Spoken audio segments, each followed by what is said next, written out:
If you're trying to justify your 3D printer to the people in your life, then you should try 3D printing something for them.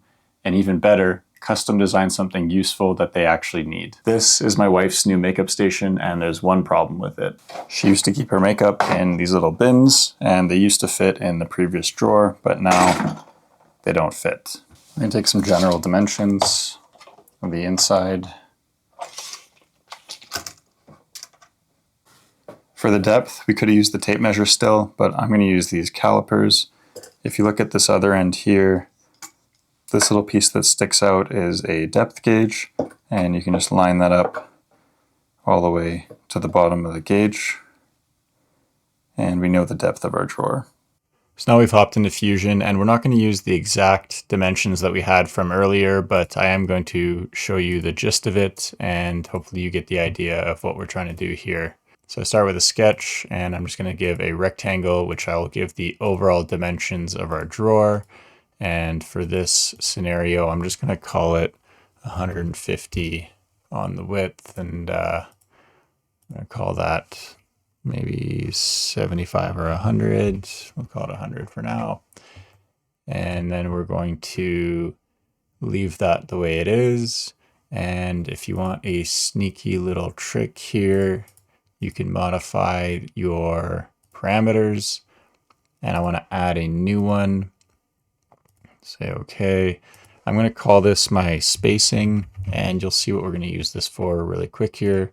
So it's going to be 5 millimeters, and I just determined that from the last time I designed this, but we're going to see that we can change this, and it will make changing the rest of our design much easier. So I'm going to draw another rectangle as construction lines, and I'm going to make it like that. I'm going to give it some dimensions to the edge. Actually, this is an inefficient way of doing it, but I can show you anyways. To the edge, and here we could say spacing. Okay, that's one way of doing it, and then I would do the dimensions to all the other edges. Or you can do an inset line, and that's going to be more efficient here, which is this guy up here, the offset tool. So I want to offset this guy in that direction, and I'm actually going to call it negative spacing. And there we go. So now we've got an inlay, and now we can start plotting out the holes that we want in our desk organizer. And so for this one, I need to get rid of the construction line again and make a first pocket. I only had one pocket that I really cared about the dimensions. The rest of it I kind of played by eye and how it looked. So for here, we're just going to call this one 50, and maybe we're going to call this one 50 also. Maybe we wanted a square here. So that's the only pocket we really cared about having an actual dimension for. And the rest we can kind of just go by looks, and we're going to keep pinning it to the outside edge because we want to have that proper spacing everywhere. And then we can start sending some dimensions in here. So for this guy, we can say spacing again. And that's going to give us our 5 millimeter distance. And we'll do a spacing here also. Spacing. And you don't necessarily have to go through all that effort. You could just type in 5 every time, but we'll see near the end why that's actually very useful. And our constraints, we want to go into a collinear here, and I want to be collinear there. And I want to be collinear here. And so collinear is kind of in the name. They want to be in line. And so those are locked in line. And so we get this nice spacing for our blocks here. And then I also want to go equal on these two lines because I want the boxes to be equal to each other. So that's that there. And then maybe over here, we want some skinnier sections. And maybe we'll just look at doing 3 of these. And similar thing again, we're going to go find our collinear. And we've already done it for these. So those are all collinear with each other. And we can add our spacing too. We're going to call that spacing.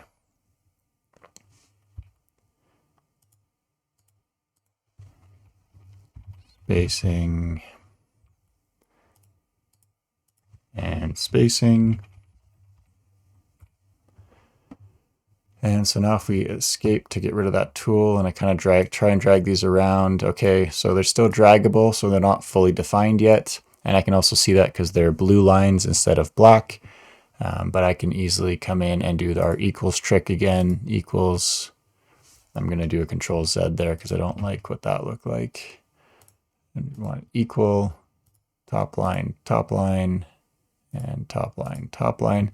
And now all the lines are black, so they are fully defined. And then maybe we want to do a fun little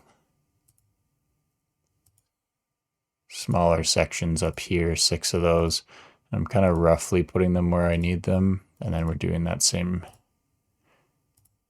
process again. So now that we have everything around it, we can kind of cheat off of the other shapes.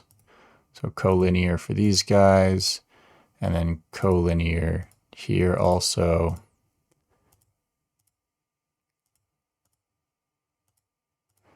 And you could have also just drawn a grid if you knew exactly where you wanted these to be, and that would have been faster too, but I was kind of freestyling this when I first designed it.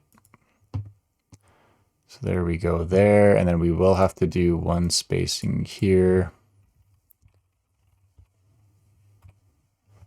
And then go find our collinear again.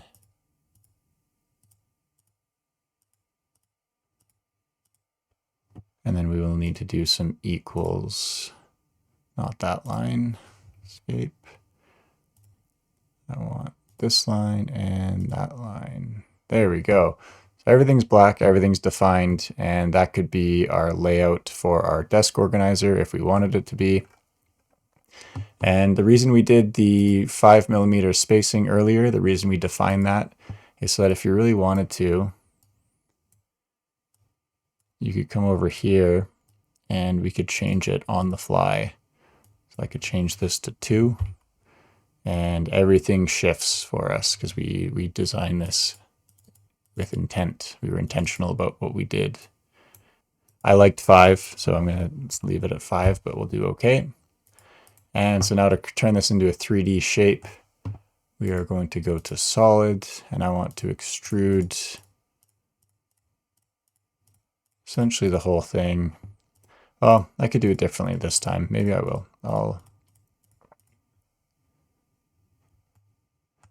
extrude this up by, say, 40.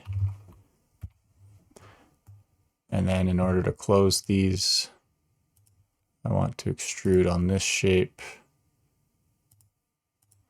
with all of these pockets also selected.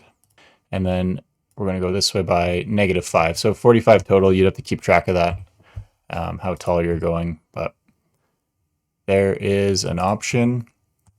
And then I also went and just added a quick fillet onto these. So fillet here. And I like the 5mm because it did give me enough room to make like a 2mm fillet. And I felt like that just looked a little bit more polished. And I also went in and did all the corners, but I won't bore you with that. I went in and did all these corners on the final model for mine, and we'll hide that. So let's take a look at that spacing one more time. Now that we have it extruded, we can change that parameter back to 2. That's going to mess up our fillets, so maybe let's just change it down to 4. And you can see how that changes the look of our overall model. Let's see it break. Let's break it. Let's go to 2. Yeah, see, you got rid of our fillets, and if we wanted to go fix that, we would just click into here, right click, edit features, and we could change this down to 1 because we know we have 2 width of spacing, 1 on either side, so we need our fillet to be half of what our width was, and there you go. Now you have a 2mm spacing on the walls.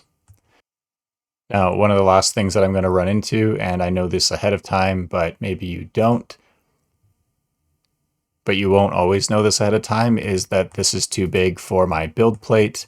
And the way I model this, 150 would be fine, but the actual model was 350 or 400, something along those lines. So I didn't quite have enough room on my printer bed, so I need to slice this into sections. And so what I did for that is I got a construction and I grabbed a plane, and for this one I want a mid plane because I want to put it between this wall and this wall because I have a nice clean section where I can cut it. And I'll say okay for that plane. And then I'm going to split. So split body, body to split is this main body here. The splitting tool is that plane, and we can click it right there, and I do okay. So it kind of looks like it didn't do much, but now in the bodies tab over here in the feature tree, I can hide one and show the other. So now it's actually two bodies. You could export this as a step on its own, but I prefer to hide a body, export this, and then save it as its own part, and export this one on its own also as a step. So let's hop into Bambu and take a look at that. So here it is in Bambu Studio. I had two versions of one of the sides, a version 1 over here and a version 2, but you can see that they now nicely fit into the build plate, and we send it over to the printer to print. Nothing fancy about the slicing here. It is just default settings for PLA. I reduced the infill to 5% because this is obviously not a structural part, but I really don't save much because a lot of this print is just walls.